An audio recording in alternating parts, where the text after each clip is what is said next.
di Republik Indonesia dengan Warta Berita.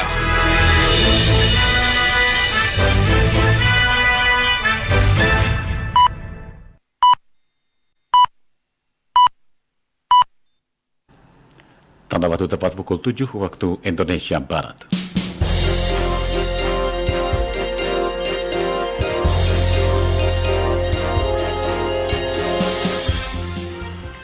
Selamat pagi saudara, inilah Radio Republik Indonesia menyampaikan Warta Berita edisi hari Senin tanggal 5 September 2016. Terlebih dahulu kami sampaikan sari berita penting. Arab Saudi menyatakan ingin melakukan investasi ekonomi secara besar-besaran atau mega investasi di Indonesia. Amerika Serikat berjanji membantu Turki mengajukan para pelaku kudeta militer ke pengadilan. Itulah di antara berita-berita yang segera kami sampaikan. Inilah Warta Berita selengkapnya. Saya Ardian Majid Kobat.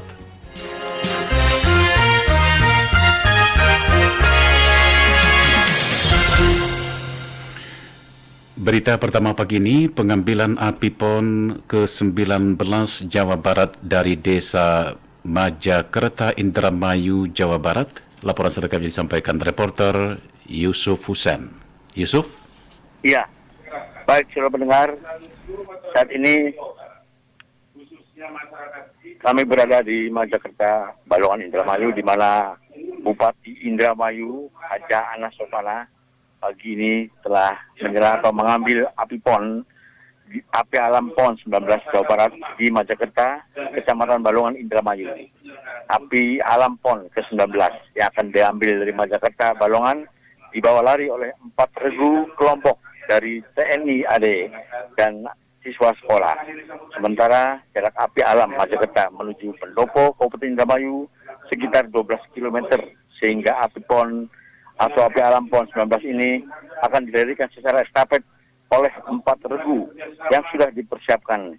Dari regu yang membawa api PON ini, masing-masing regu sebanyak 10 orang, dan mereka mendapat jatah lari 3 km yang diperkirakan sampai akhir di Pendopo tepat pukul 9 pagi ini. Sementara tamu yang hadir dalam penjemputan api PON di Pendopo Kabupaten selain dari Bupati, Wali Kota, juga tamu dari pusat yang sedianya Wakil Presiden Yusuf Kala digantikan oleh Menko Pemberdayaan SDM Puan Maharani, Kepala Dinas Budpora Kabupaten Indramayu Odang Kusmayadi, yang dihubungi RRI mengungkapkan pada etape terakhir api PON tersebut akan diserahkan kepada atlet nasional 10 kali berturut-turut dari angkat besi atas nama Haji Dharma. Dari Haji Dharma, api PON akan diserahkan Menteri Menko Puan Maharani, kemudian dari Menko ke Gubernur Jawa Barat Ahmad Heriawan selaku Ketua PB PON, dan dari Gubernur diserahkan kepada Bupati Indramayu Anas Sofana sebagai tik 0. Dari Indramayu akan dijemput atlet asal Kabupaten Kota Cirebon, akan dilakukan di 14 titik. Kembali Odang juga menjelaskan bahwa di Indramayu dijemput oleh orang Kabupaten dan Kota Cirebon. Sementara untuk pembukaan PON 19 yang dipusatkan di Provinsi Jawa Barat akan dilakukan oleh Presiden Republik Indonesia Joko Widodo di Stadion di Jalak Harupat tanggal 17 September, dan untuk penutupan tanggal 29 September 2016 akan dilakukan oleh Wakil Presiden Yusuf Kala. Demikian laporan Yusuf Husain dari Majakerta, Balongan, Indramayu, dan kembali ke Pro 3 Jakarta. Kita beralih ke berita lainnya. Arab Saudi menyatakan ingin melakukan investasi ekonomi secara besar-besaran atau mega investasi di Indonesia.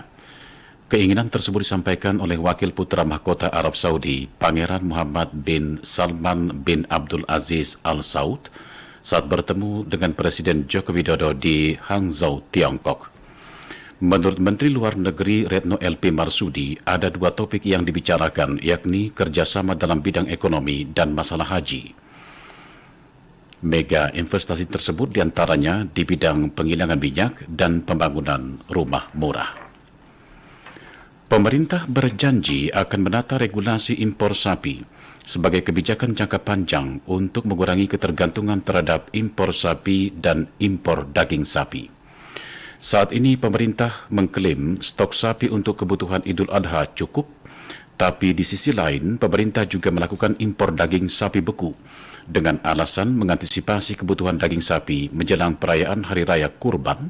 Laporan selengkapnya disampaikan reporter Magdalena Krisnawati.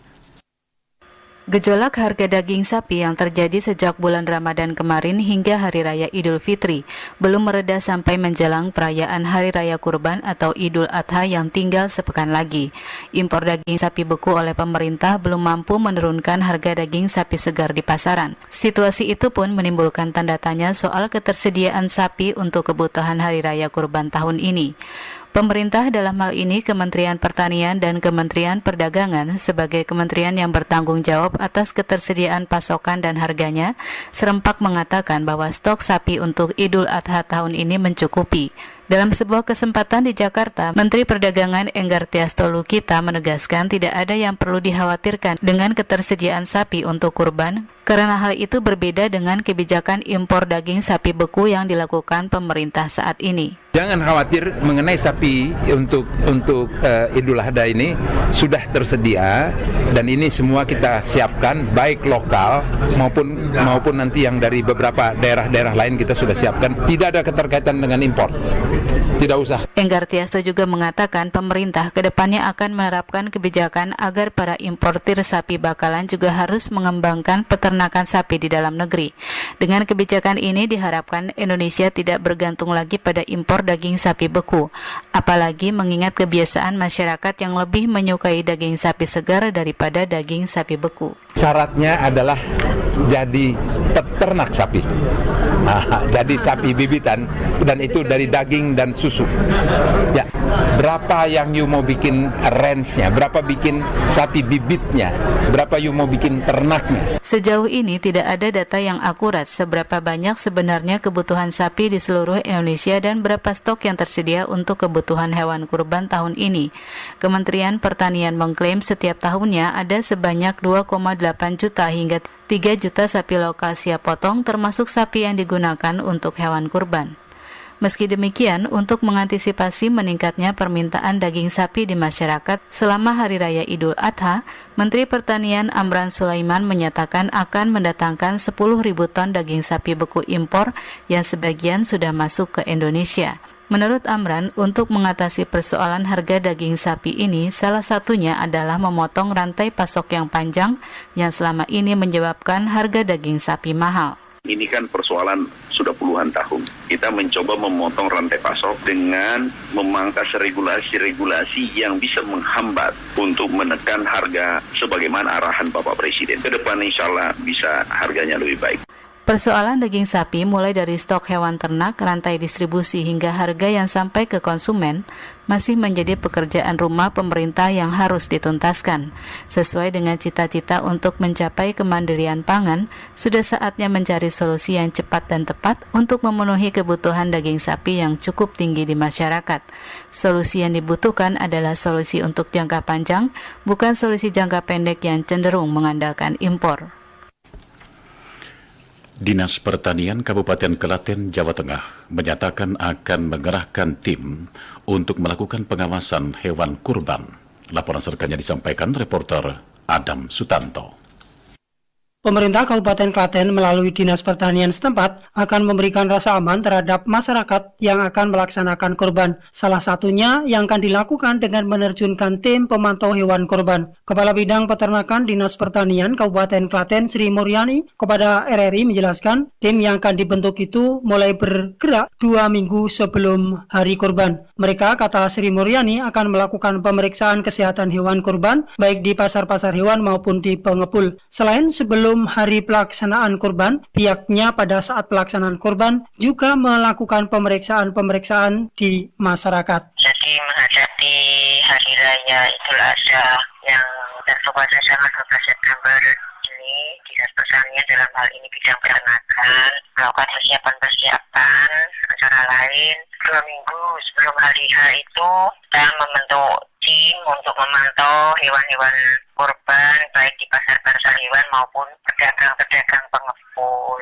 Ia juga mengatakan jika masyarakat menemukan cacing pada hati hewan kurban untuk tidak dikonsumsi. Disinggung tentang kebutuhan hewan kurban di Klaten saat ini, kembali ia menjelaskan di Klaten cukup terpenuhi, bahkan dikirim ke DKI dan juga Jawa Barat. Saudara Bupati Banyuasin, Yan Anton Ferdian, tiba di Gedung Komisi Pemberantasan Korupsi KPK Jakarta Selatan sekitar pukul 22 waktu Indonesia Barat kemarin. Kedatangannya untuk menjalani pemeriksaan setelah ditangkap dalam operasi tangkap tangan. Saat tiba di gedung KPK, Yan Anton mendapat pengawalan ketat dari penyidik KPK dan aparat kepolisian. Kepada wartawan, Yan Anton menyatakan khilaf dan mohon maaf. Yan Anton ditangkap dalam operasi tangkap tangan di Sumatera Selatan dan dibawa ke Jakarta oleh penyidik KPK setelah menjalani pemeriksaan di Dirkrimsus Polda Sumatera Selatan. Kepala Badan Narkotika Nasional Komisaris Jenderal Budi Waseso menginginkan kebijakan Presiden Filipina Rodrigo Duterte diterapkan di Indonesia dalam memberantas narkoba. Dalam keterangannya di Sukabumi, Komisaris Jenderal Budi Waseso mengemukakan jika kebijakan seperti itu diterapkan, maka bandar dan pengguna narkoba akan mengalami penurunan. Menurutnya, tindakan tegas seperti itu harus dilakukan. Jika tidak, pemberantasan narkoba akan sulit dilakukan. Warta berita ini disiarkan oleh Radio Republik Indonesia. Dari 11.262 sampel obat tradisional yang diuji Balai Besar Pengawasan Obat dan Makanan di Pekanbaru, sebanyak 19,41% tidak memenuhi syarat. Laporan selengkapnya disampaikan reporter Tongkulem Siregar. Dari 11.262 sampel obat tradisional yang diuji Balai Besar Pengawas Obat dan Makanan BPOM Pekanbaru pada tahun 2011, sebanyak 19,41% tidak memenuhi syarat. Kepala BPOM Pekanbaru Indra Ginting menjelaskan, masyarakat perlu dilindungi dari hal yang merugikan kesehatan sebagai akibat dari pembuatan obat tradisional yang tidak memenuhi syarat mutu serta untuk menjamin keamanan, mutu dan kemanfaatan obat tradisional yang dikonsumsi masyarakat. Pihaknya bersama Dinas Kesehatan terus mendorong pelaku usaha obat tradisional agar melakukan proses pembuatan yang higienis dan menggunakan jamu yang tidak berisi bahan kimia obat. Pihaknya bersama Dinas Kesehatan terus mendorong pelaku usaha obat tradisional agar melakukan proses pembuatan yang higienis dan menggunakan jamu yang tidak berisi bahan kimia obat. Menurutnya, usaha jamu gendong UJG dan usaha jamu racikan UJR merupakan pelaku usaha yang menggunakan jamu pabrikan dan jamu racikan yang langsung diajarkan kepada masyarakat, tidak memerlukan izin tetapi harus terdaftar untuk melaksanakan usahanya. Namun para pelaku usaha perlu didata dan dibina. Mana ada, nggak pernah kita luput dari pengawasan. Pengawasan kita itu mulai Januari sampai Desember. Pengawasan terhadap obat, makanan, kosmetik, dan bahan berbahaya. Itu dari Januari sampai Desember. Jadi rutinitas tetap kita lakukan. Kalau ada temuan kita angkat, begitu. Itu memang tugas kita. Rutin, terus setiap bulan ada. Ini yang tadi baru rapat kita evaluasi. Sementara Kepala Dinas Kesehatan Provinsi Riau, Andra Sapril, mengatakan salah satu pembinaan yang tepat dilakukan dengan memberikan pembekalan dan pemetaan UJG dan UJR. Dia menjelaskan bahwa obat tradisional Indonesia juga merupakan bagian dari budaya bangsa sejak berabad lalu dan penggunaannya berdasarkan pada pengetahuan empiris. Dari luar negeri diberitakan Amerika Serikat berjanji untuk membantu Turki mengajukan para pelaku kudeta militer ke pengadilan.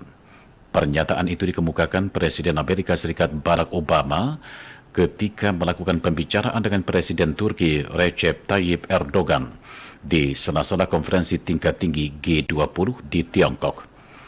Negara Paman Sam bertekad membantu investigasi dan memastikan komitmen Amerika Serikat terkait persahabatan kedua negara kepada Presiden Recep Tayyip Erdogan. Meski memberikan janji, Barack Obama tidak menyebut nama ulama Fethullah Gulen yang dituduh Turki sebagai pelaku kudeta militer yang gagal pada tanggal 15 Juli lalu. Saudara, komentar Radio Republik Indonesia pagi ini menyoroti impor sapi. Selengkapnya disampaikan Agung Susatyo. Selamat pagi. Pemerintah kembali mengimpor daging sapi dalam jumlah yang cukup besar menghadapi Hari Raya Idul Adha yang sudah di ambang pintu. Ketika pemerintah mengimpor daging sapi menjelang Idul Adha ini, nampaknya tidak banyak ditanggapi seperti halnya pada saat Idul Fitri, meskipun harga daging sapi saat ini tidak jauh berbeda dengan saat Idul Fitri. Toko tani yang pernah digaungkan untuk mempersingkat jalur distribusi yang diduga menyebabkan semakin mahalnya harga daging sapi akibat panjangnya mata rantai perdagangan, kini pun tidak terdengar lagi gaungnya, meskipun pemerintah dalam hal ini Menteri Pertanian dan Menteri Perdagangan terus bertekad memperpendek mata rantai perdagangan daging sapi.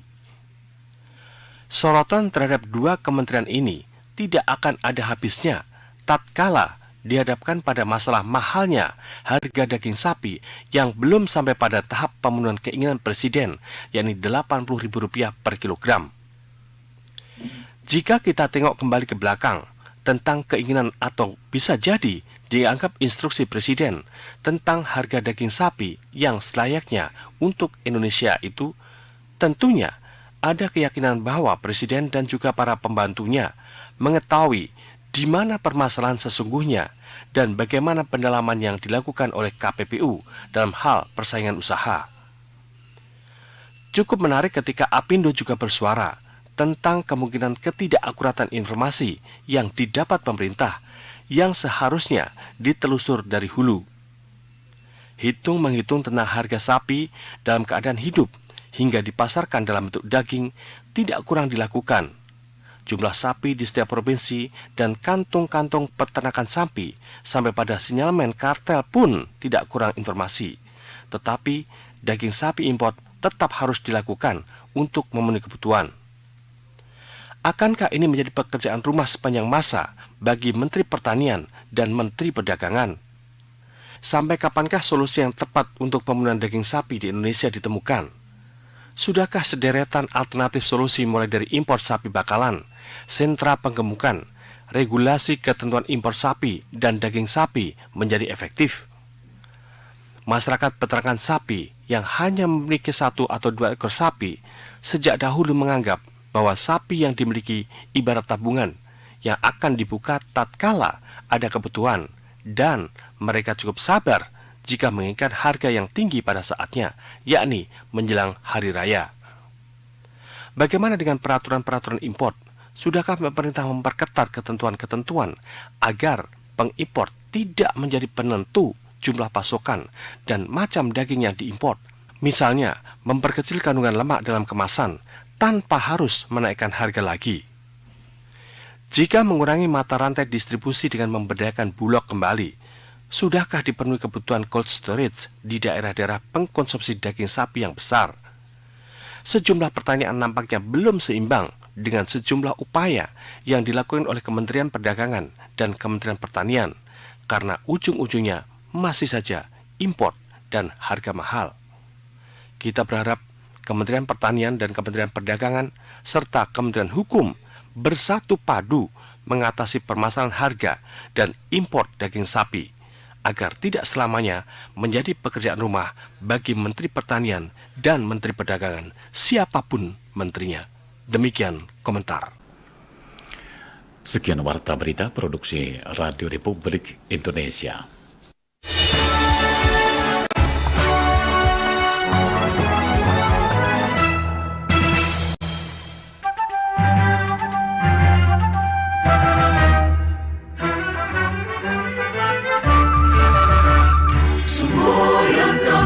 Angkasawan RRI sekali di udara, tetap di udara.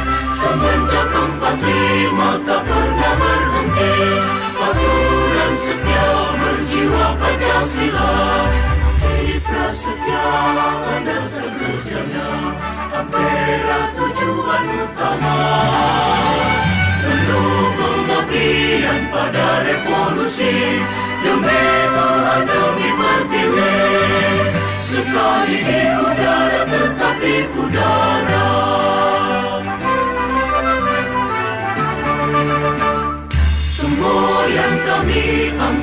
Angkasawan RRI, sekali di udara tetap di udara. Semenjak 45 tak pernah berhenti, patuh dan setia berjiwa Pancasila. Kita setia landasan kerjanya, Ampera tujuan utama. Penuh pengabdian pada revolusi, demi Tuhan demi Pertiwi. Sekali di udara tetap di udara. Sekian siaran sentral dari Jakarta.